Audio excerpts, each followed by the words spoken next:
Hey y'all, a quick note before we get started. This episode was recorded several weeks ago before the Porsche NFT stuff went down. So unfortunately, I was not able to ask the Lamborghini folks what they thought of that. I did try and get a comment from them after the fact that I could have stated here, but I guess unsurprisingly, they had no comment.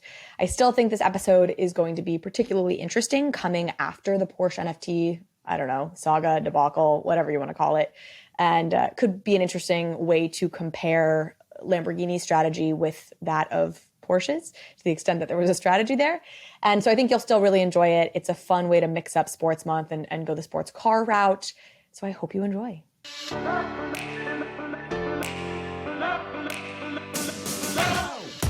Hello, everyone. GM. Welcome back to another episode of Overpriced JPEGs. It is February. We are doing a sports month theme here at Overpriced JPEGs.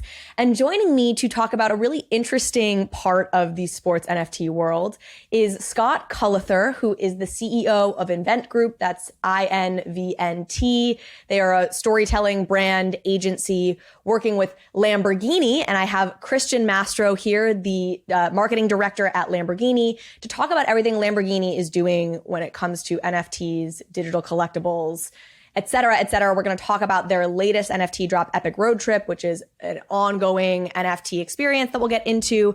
But I'm also really excited to talk to these folks just about how Lamborghini thinks about NFTs broadly, digital collectibles broadly. I think it's really interesting to think about NFTs in the context of a luxury sports industry where luxury sports vehicles, in my opinion, are sort of about social signaling. NFTs are a lot about social signaling. So we're going to talk about how Lamborghini is thinking about all of that. But before we get into it, we do need to hear a word from our lovely sponsors. Do y'all realize what's happening over at Ledger? That the #1 leader in digital asset security has teamed up with Tony Fadell, builder of the iPod, to revolutionize the experience of owning digital assets securely. They're doing this with Ledger STAX. This is the most premium product to date, and it's so user-friendly. Ledger STAX is a palm-sized device with a new e-Ink 2 display on the cover and around the spine, meaning you can view and confirm transactions at a glance. You can also customize your ledger by displaying your favorite NFT on the cover, even when the device is off. Pair your new Ledger STAX with your Ledger Live to manage, earn, and hodl all your NFTs and over 500 coins. This space needs sleek user experiences, our iPod moment, and that's what Ledger has set out to do here without compromising their core promise of security. Keep your digital assets in the safest place they can be, a Ledger STAX wallet. Trust yourself with Ledger STAX and go to shop.ledger.com to pre-order your Ledger STAX now. They're shipping in April. And if you use the link in our show notes to pre-order now, you'll be helping the show as well. Thank you. All right, Christian, Scott, hello. Welcome to Overpriced JPEGs, and thank you so much for joining me today. Carly, great to be with you, and thank you for having us. Hi, everyone. Thank you for having us. So I just want to start by orienting folks who maybe like me are not deeply familiar with the sports car industry, the luxury car industry. I know 2022, by the numbers, it seems, was a really good year for Lamborghini. Revenue, I think I have, was up 10%. Sales were up 10%, I should say. Big industry. How are you guys thinking about it right now, 2023, with the current macro environment? What do you guys expect? Yeah, we had a very good 22 with a lot of launches of new products that were very successful. And we created a very good and strong order bank. This is also what it matters to keep the success story also for the future.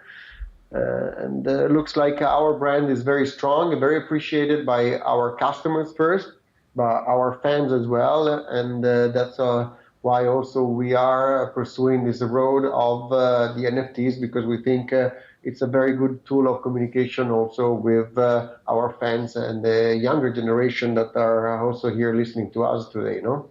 And orient us when it comes to Lamborghini relative to Porsche, or, insert any other luxury car company here. How does Lamborghini fit in, and what is sort of its unique value prop? Well, we are a super sport car brand that in the automotive, of course, and we consider ourselves like in the luxury segment, and we consider ourselves very unique, let's say, and we try not to compare us with the other brands. We have in our DNA the innovation. We always want to be, for sure, very, let's say, different from the others. We always try to challenge the status quo and to and not to be happy with what we have today. And also, we want to look at what is the future that we want to create. We want to create the things that they don't exist today, and we want to create the future that is not foreseen. This is, for us, is very important. That's why our brand values are unexpected, brave, and authentic. That fits very well in our brand, in what we do today, and also in the path that we want to build in the future of the company. You said that innovation is in your DNA. I think that was also a quote your CEO had said at one point, saying that innovation is so deeply rooted in the DNA of Lamborghini. Do you have some examples you could give of Lamborghini's involvement with emerging technology or innovation? What can you give for folks to hold on to who aren't familiar with the brand? Well, just very, very briefly is what we just launched a few weeks ago, maybe like more than a month ago in our Basel in Miami, the Sterato, that is the first super sport car with off-road capabilities. I think that is something really cool and something really unique. It's something that doesn't exist today in the scenario of the automotive industry. And this is, for us, is absolutely what we can call unexpected, for sure, like one of our brand values, and that's what we call innovation. The best is yet to come, because this year will be the first year of the putting into place our Core Tauri strategy, that is the strategy of the hybridization of the company that will drive us until 2025 to the launches of 3 cars that are, let's say, the key of the strategy of hybridizing the company and leaving our brand in a position that it is today. We will have, and you will see in the next month, what we are launching already in the beginning of this year, something that is very unique in terms of product proposition, something that doesn't exist today in the automotive scenario, in the automotive industry. And this is what we want to do. We want to be unconventional, of course, but always unexpected. And this is that's why we challenge the status quo every day. So you said a couple things there, but what struck me was you've got a luxury car vehicle. People think of Lamborghini, very slick, driving fast, I imagine, highway, whatever. And you've got the off-road Lamborghini happening now. So sort of an edgy, more, back roads driving, but still the Lamborghini slick feel. Is that what I heard there? Yeah, it's a Huracan Sterato, is a super sport car, the Huracan that is have a higher ground clearance, so it is able to go off-road. And this is what we're proud of, something very, very common. It won't see very common. We have the Urus, of course, but that's an SUV that is a complete different segment, of course, and that is an obviously vehicle with off-road capabilities. But to see a super sport car, and you can do your researches and look for the car itself, that is, besides the fact that it's stunning from a design point of view, I have to say, and I really love it, is representing, again, the DNA of Lamborghini, of being very unconventional and unexpected really well. And so to see a super sport car, a rear mid-engine with off-road capabilities, is something that is not really common, I can tell you. So let's talk about Lamborghini's interest in getting into NFTs. You have this innovative history, innovation being in your DNA, but what specifically drew the company to NFTs, and what do you hope to get out of integrating NFTs into the business strategy? But for sure, again, here we see the NFTs as a tool of let's say, it's of extending, because it's part of our brand extension, let's say, the department, because it's really an extension of our brand. We see the capabilities of exploring new territories to be closer to newer generation, future customers that will be the one who will buy Lamborghinis in the future. So we're growing interest of the generations that in few years will be the one that will be considering Lamborghini as a brand to buy, not just to dream. In the end, we create the dreams today to make them maybe possibly happen in the future. This is the good thing of Lamborghini. We are an aspirational brand in the end, and this is what we really like. We like to know that there's people dreaming of a Lambo. And the good thing is that with the NFTs, we're able to make sure that this dream is also somehow at the reach, let's say, for the fans. And it's a very cool way of expression. No, it's as I said, Art Basel was a perfect example of art and design connected with our brand, and NFTs do the same.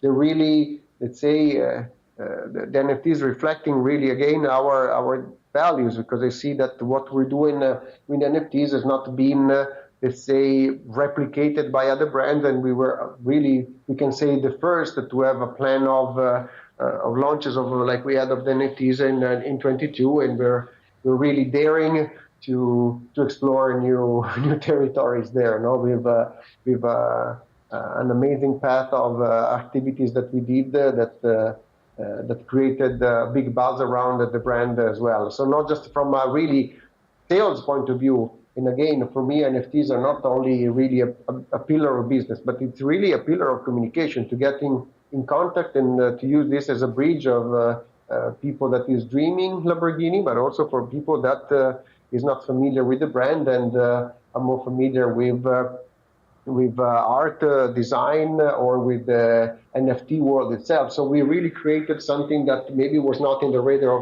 of somebody, you know. And today we can say that we really went into this new field. Not by chance. I think that one of the motto, no, the claim of the NFT community, Lambo to the moon, has a reason, no, behind it. Probably we when Lambo we spoke pretty hard there, no, I think. If I could just add, Christian, to what you've said, I think that there are a few brands in the world that scream Web3 and NFT and all things that the identity, vision, these philosophies represent. Lamborghini happens to be one of those brands. You can't consider Web3 without considering Lamborghini. They go hand in hand, and that goes all the way back to 1963 when Ferruccio Lamborghini founded Lamborghini with his vision focused on innovation and design. And that's exactly what Lamborghini is doing today. And in fact, they dipped their toe long before we developed a relationship with them in the Web3 space.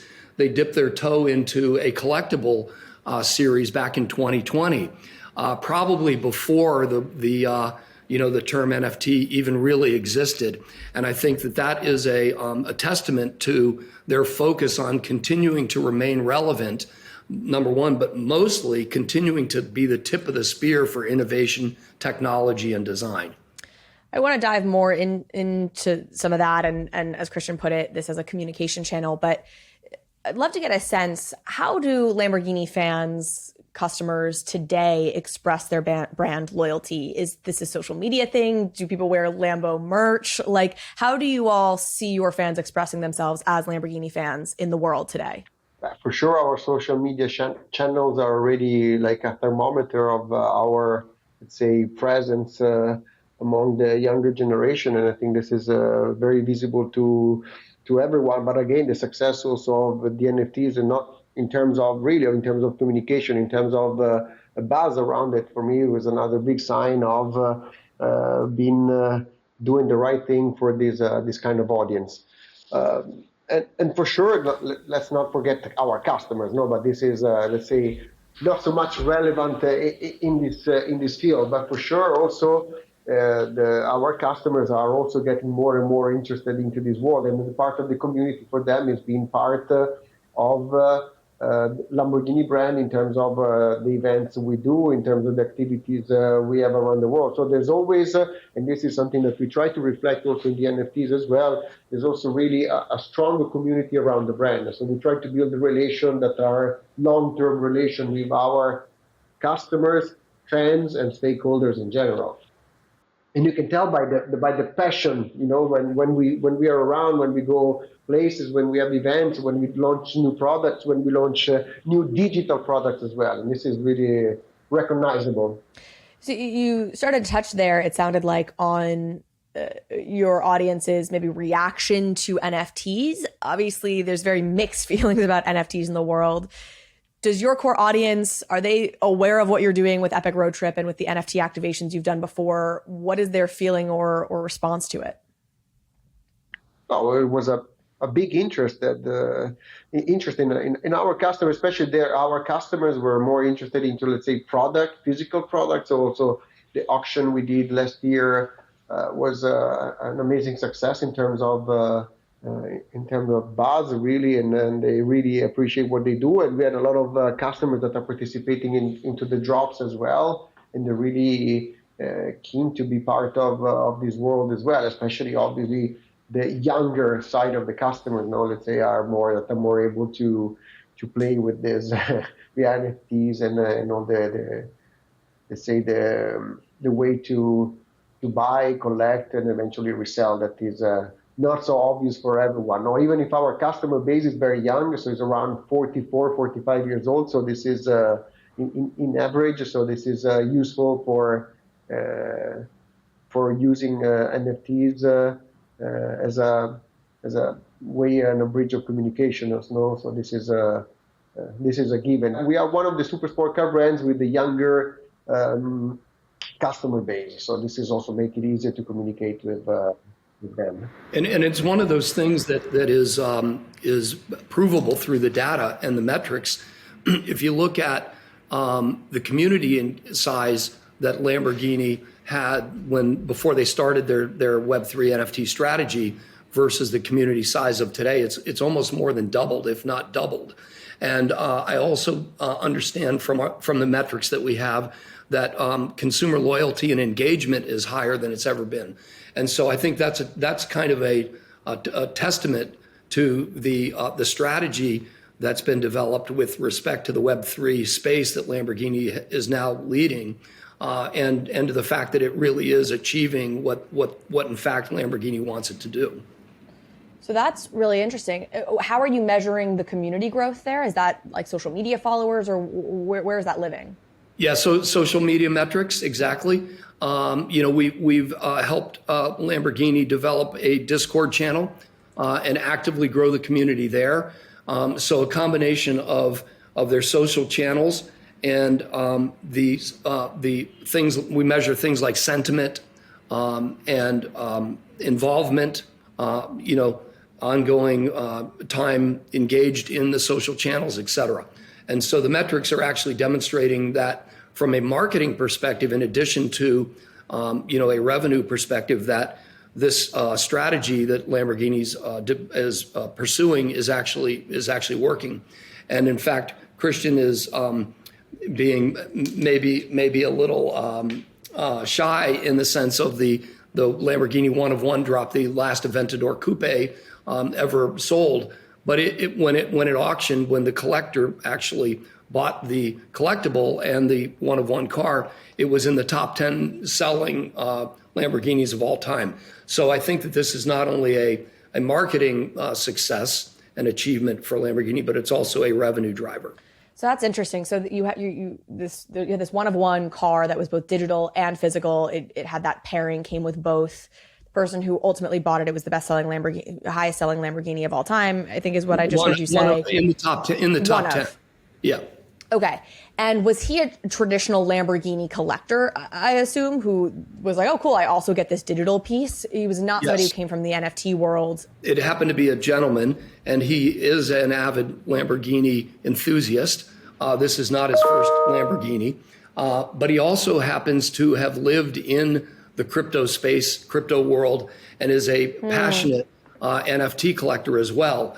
And as part of the strategy that we developed with Lamborghini was to create that drop, and I know we'll talk about it later probably specifically, but to create that drop in a way that we attracted collectors from a number of different points of view or interests. And this particular gentleman that did win this collectible happened to tick many of the boxes that we had set out on with respect to our original strategy. So, and then and I should know this, does Lamborghini have separate socials? Obviously the Discord channel, probably mostly for the NFT, but separate socials for Lamborghini, the car brand, and Lamborghini, the NFT activation side of the brand? What Scott was saying is absolutely right. In the end, we don't see, and also what we also use, our traditional let's say, traditional social media channel of communication to communicate also our NFT strategy. We didn't, let's say, put it in a corner and only use Discord or only use the other social media channel. We really tried to be,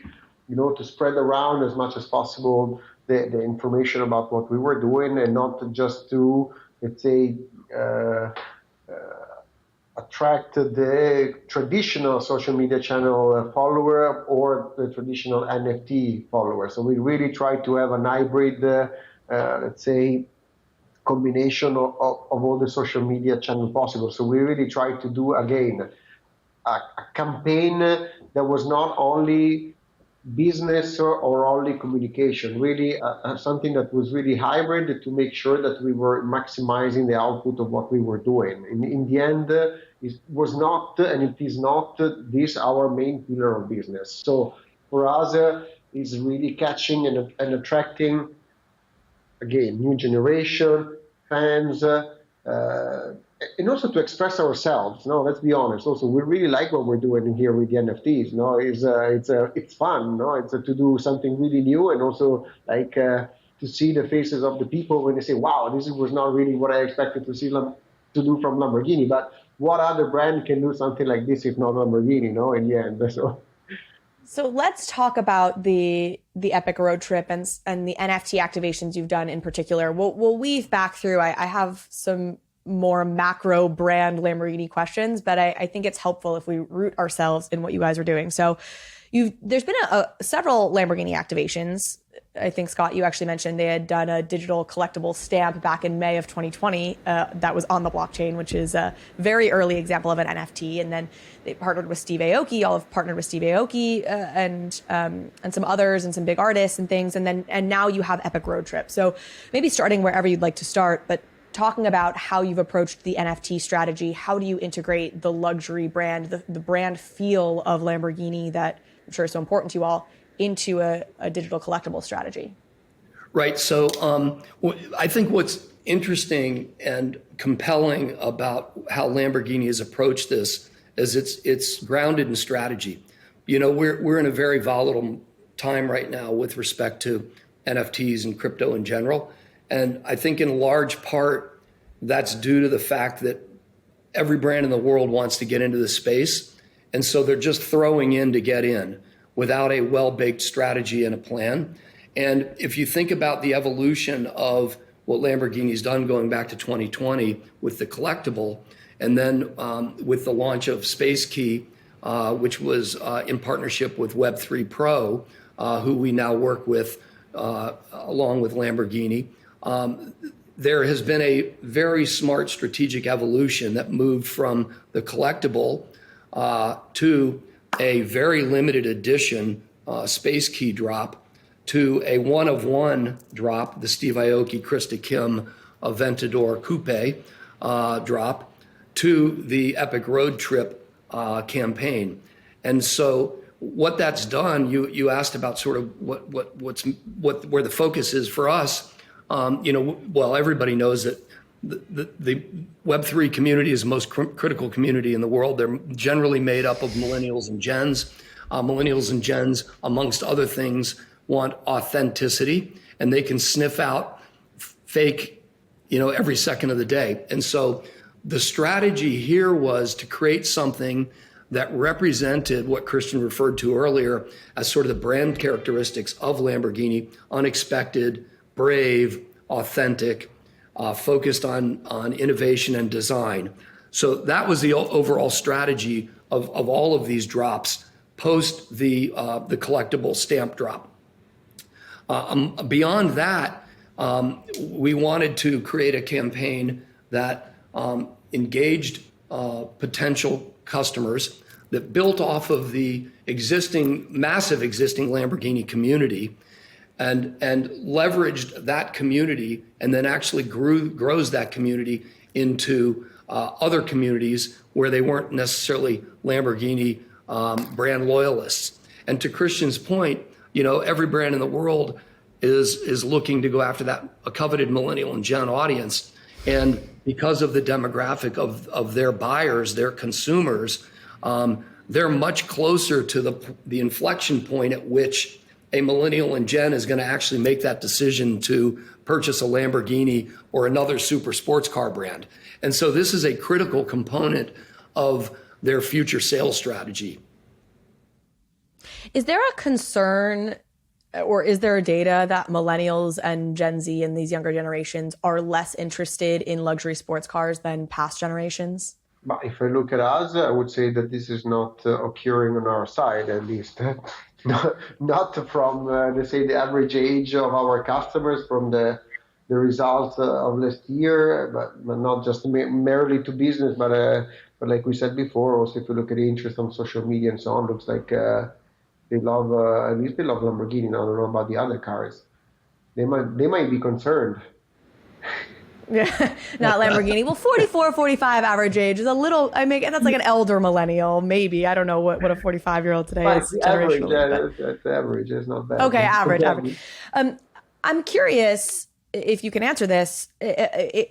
Are you guys seeing NFTs? And I don't know what you're spending on your NFT activations right now. I imagine it's not a huge percentage of overall revenue, but is it considered like a marketing expense, or is this a business vertical you plan to build out the way you perhaps have your social media team? And how are you kind of thinking about it within the governance of Lamborghini?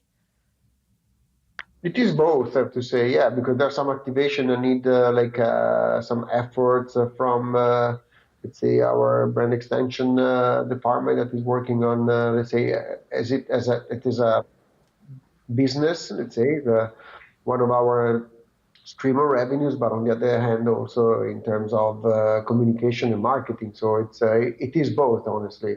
It is really 50-50.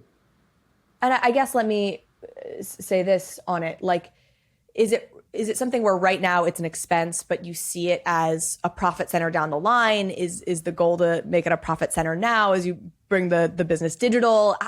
From that perspective, what do you think? Today we see it as an investment, I have to say. We were discussing this morning how do we want to approach also the cost of the next, let's say, NFTs or the potential entry to the metaverse and so on. And we considering this really like investment for the future. We see this as a long-term strategy. So we don't see this as like a marketing expense, like a regular event or like a regular campaign we would do. No, this is something for us. It's also because we are, let's say, acquiring the know-how and the competences on this world. So for us, it's really like something new that we want to invest and then to make sure that we're here also to stay in the future in this field. Besides what is happening today in the crypto market, we don't see this as a concern, because we are interested in something different coming out of the NFTs that is not just as a business, no, as we said at the beginning. So let's talk specifically about Epic Road Trip for either of you, whoever wants to take this. Explain to folks what Epic Road Trip is. It's been going on for a long time. This will probably air in February 8th or so. February 20th, you have phase 7 of Epic Road Trip, or drop 7 of the Epic Road Trip coming out. Walk folks through what this looks like. Yeah, sure. So we've been working very closely on this campaign, again, along with Web3 Pro and Lamborghini, to design and execute an 8-month road trip that basically focuses on different Lamborghini models each month. And so February coming up, we will be in our 7th drop of a total of 8. And each month since August, we've had 4 drops that have executed. The first one happened in August. The second one, September, October, and so on.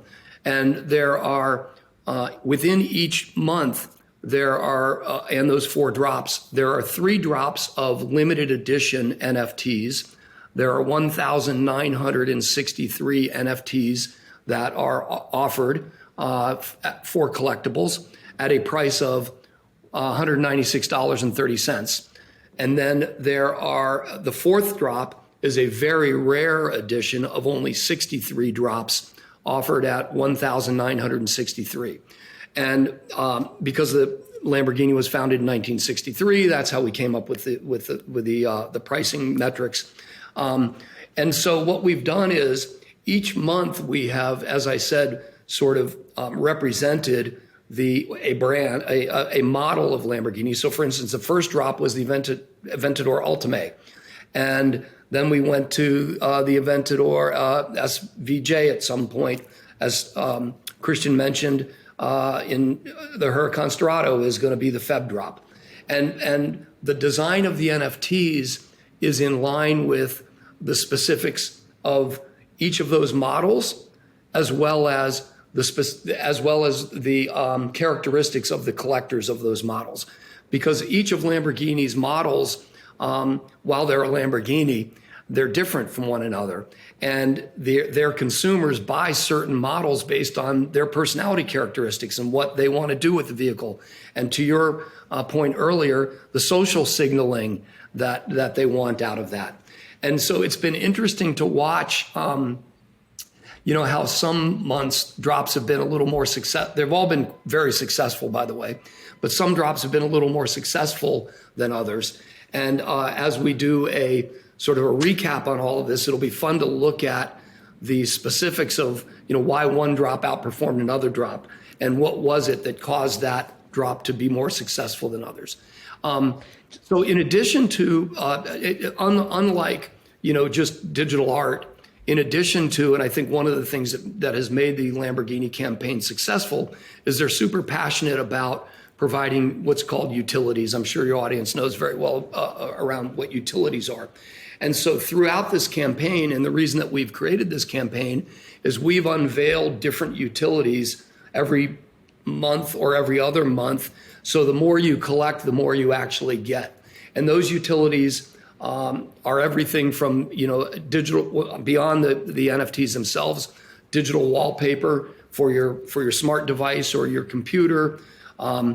Depending on how many you collected in those early days, you got a very rare Centro Stila sketch from Micha Borkart, who is their head of design. That's a money can't buy piece of art. There's ultimately going to be a VIP tour for those collectors who actually collect the entire collection. And it'll be a very rare community because there's only going to be 63 of us. And when I say 63, I'm proud to say I happen to be one of them so far. I'm on my way to getting all 63. Hopefully I'll be able to cross the finish line. But I think the most exciting bit on that is that that rare group is going to receive what's called a GLB file. And that GLB file is a three-dimensional digital collectible that allows the collectors who own that to take it. It's a GLB file of a undisclosed Lamborghini right now, to be able to take that Lamborghini into any metaverse you want one day when there is true, fully functional interoperability. And that is a very exciting thing for a collector, because I will be one of only 63 people in the world that will have that GLB file, and I could take it into Grand Theft Auto or Decentraland or wherever I want to go, and be one of those. So to your point about social signaling, that is a very cool collectible. So you guys have been talking about brand loyalty and some of where the hopes of this NFT, that an NFT strategy will just build more brand affinity, brand loyalty, brand awareness among, in particular, a younger audience and a younger generation. We talk a lot about loyalty and NFTs here on this show. I'm very interested as NFTs as functionally just a loyalty program in many ways, or a tool in the path to loyalty. We've had Starbucks on the podcast looking at what they're doing in terms of building out a full loyalty program for Starbucks that's all rooted in NFTs.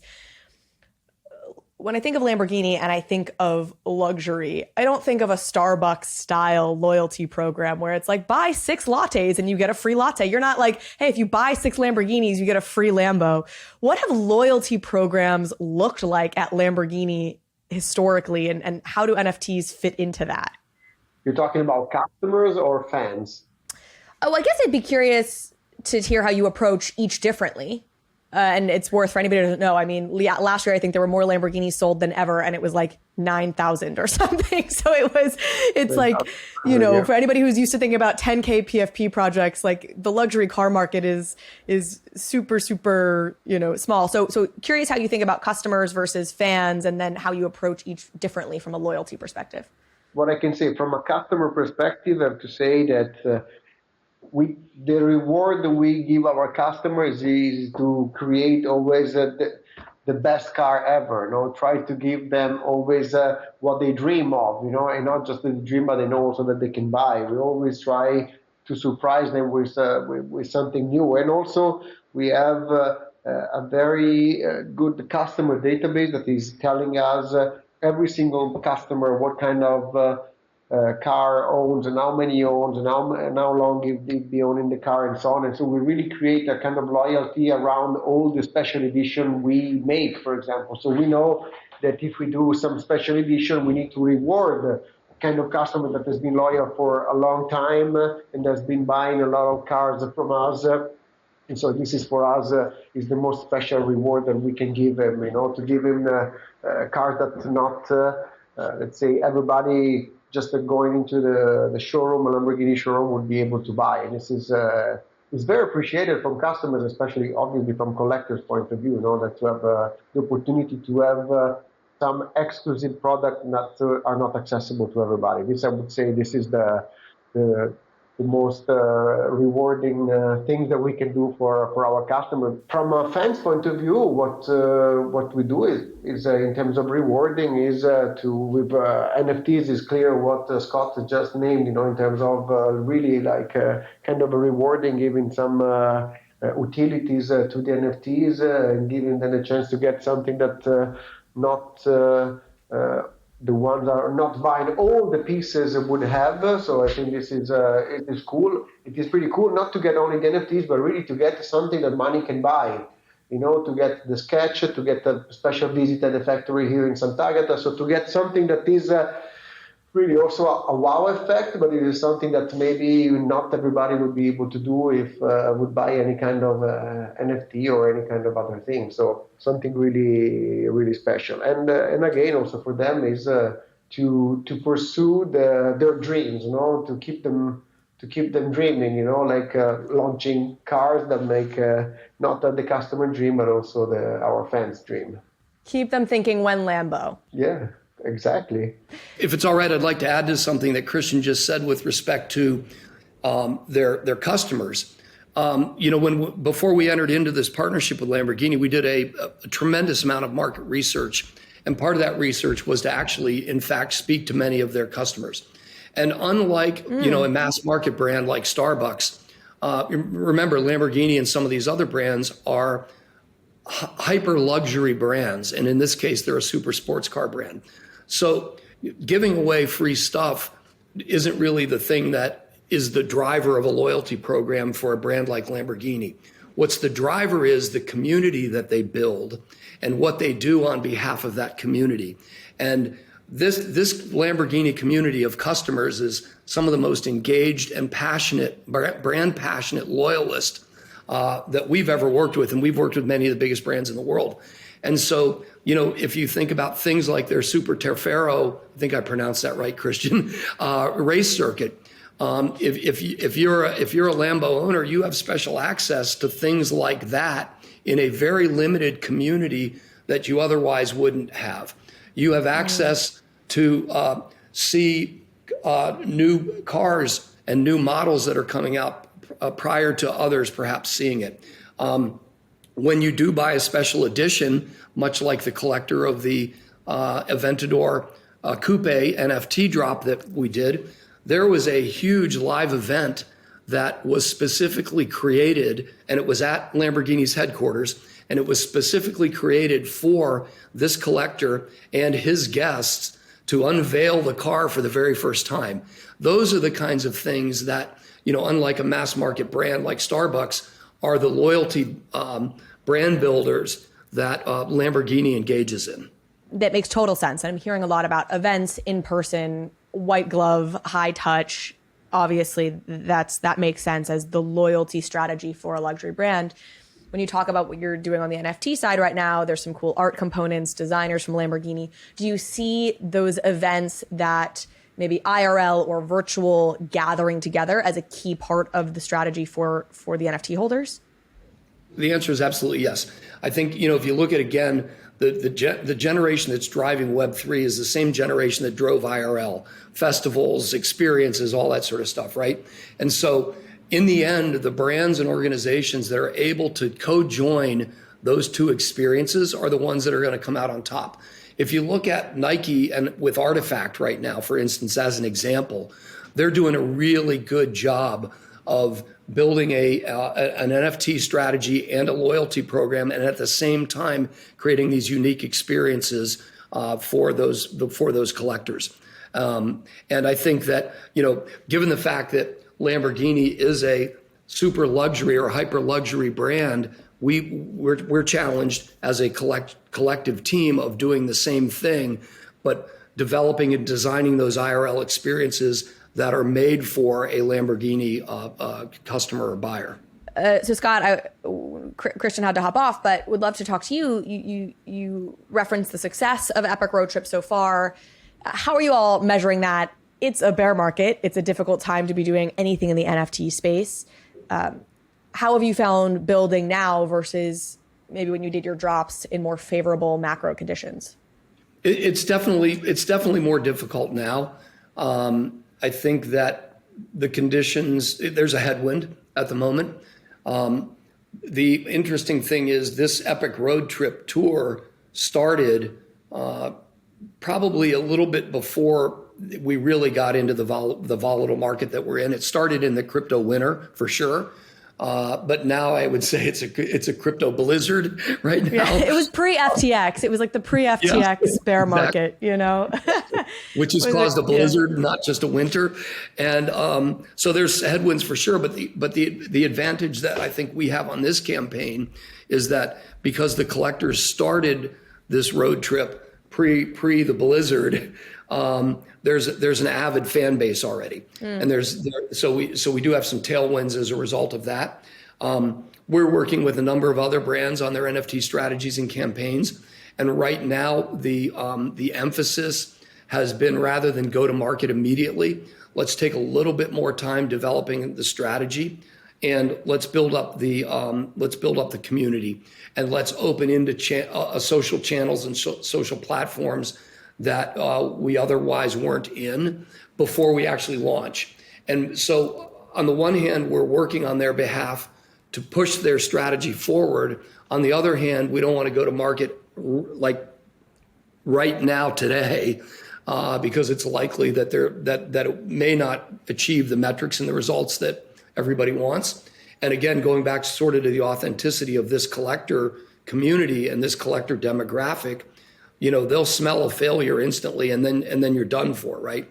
So we're suggesting to brands and organizations, be patient, build the right strategy, build your community, which is the foundation and the cornerstone to any successful NFT program, and then let's go to market and launch. You mentioned that you spoke to a number of Lamborghini buyers, super fans, as part of the due diligence for this strategy.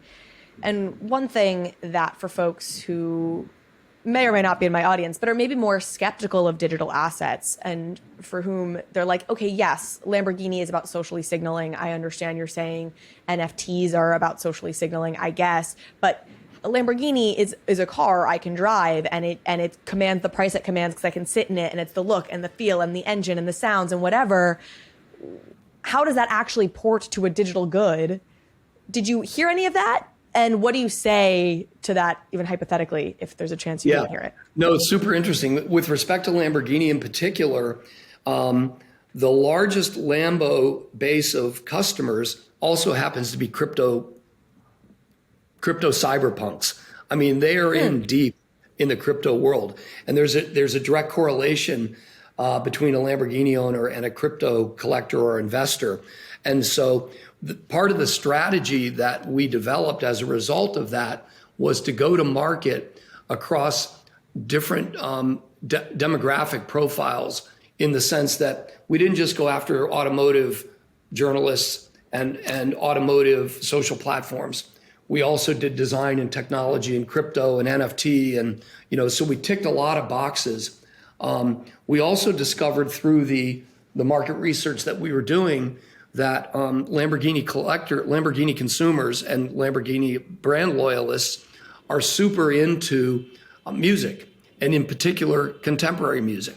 And so therefore that drove us in a direction of getting Steve Aoki on the team and collaborating with him. And then knowing that we wanted to make a digital GLB file out of this, Krista Kim is notably probably the biggest digital artist right now on the planet, given her success with Mars House. And so we went that direction with respect to the collaboration, and then worked with the two of them to design not only the digital music file that went along with the NFT, but the actual physical look and feel of the car and the soundtrack that came along with the car when the collector won it. That is cool. I will concede. Thank you. I guess as a closing, I'd be curious. You obviously work with a lot of brands, not just Lamborghini, but like, what are the biggest learnings you've taken from Epic Road Trip, the other projects you've done with Lamborghini, and or other brands you're working with? Yeah, be patient and get it right. I think again, there was this rush to the gold mine, right, of NFTs, and so be patient, get it right, and the focus should not be entirely on revenue generation. I mean, clearly every business in the world is designed and set up to make a profit, to increase EBITDA, but there needs to be a strategy, and it needs to be authentic, and the strategy needs to be much wider and deeper than just making a profit and rushing into the sort of grab and dash mentality that a lot of digital artists and a lot of brands have rushed into. So be patient and get it right.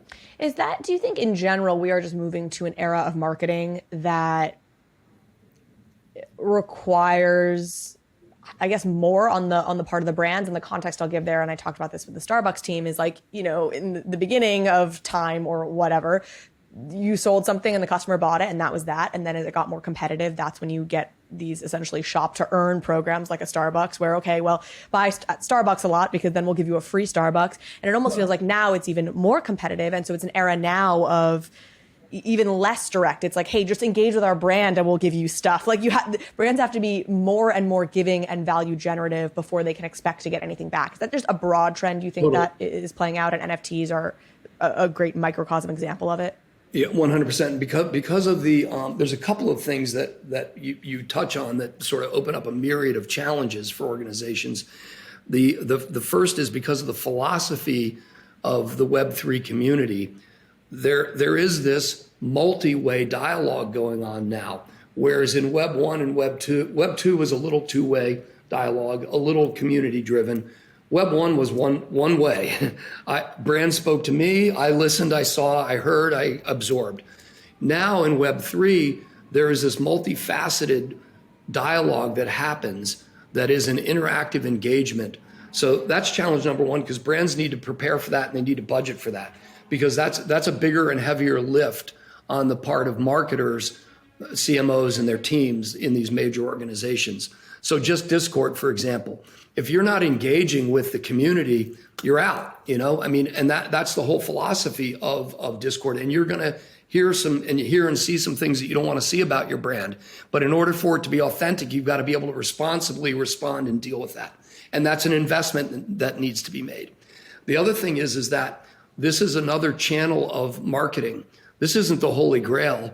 This is just another piece of an already successful marketing mix or matrix, or it will be a successful component of an emerging marketing mix or matrix.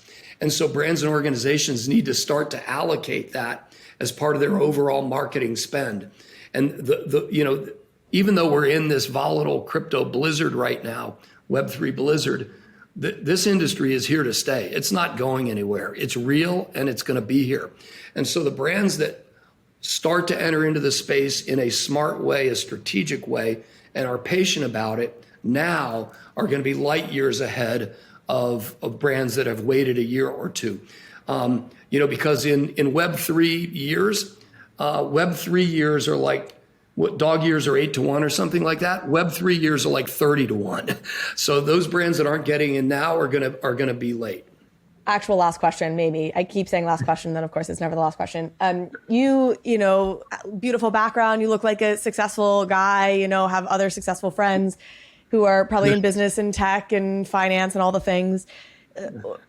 What does your peer group think of NFTs at this point? It feels like broadly people are very cynical about it. They don't get it.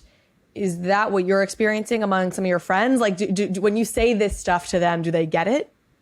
No. So I'm a 58-year-old male, and I am of the generation that doesn't get it or doesn't believe in it, and yet because of my background, I've been a marketing person my entire life. I get the disruptive sort of discomfort that is caused by an emerging technology.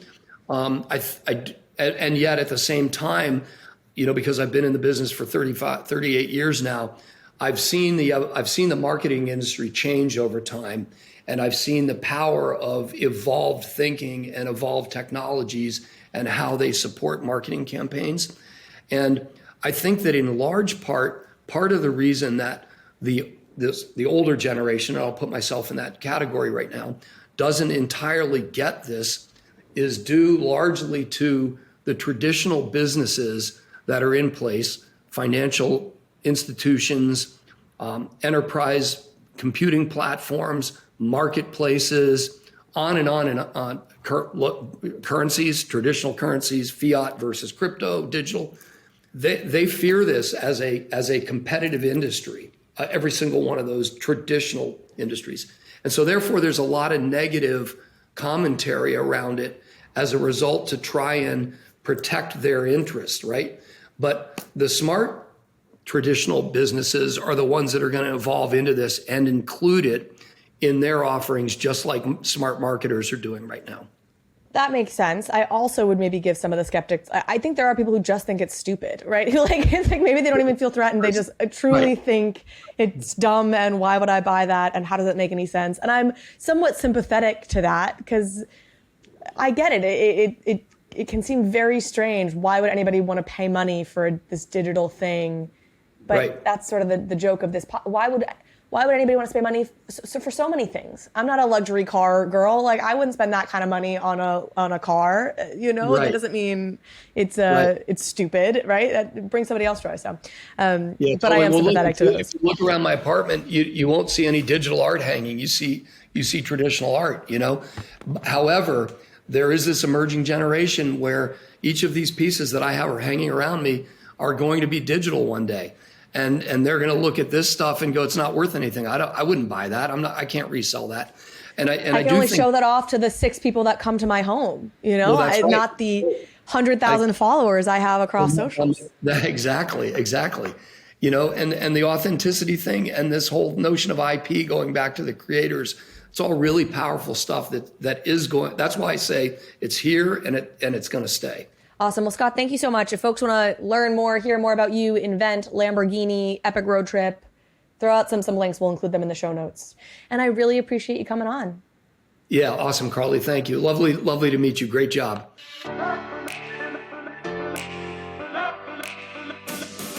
Thank you so much for watching this episode of Overpriced JPEGs.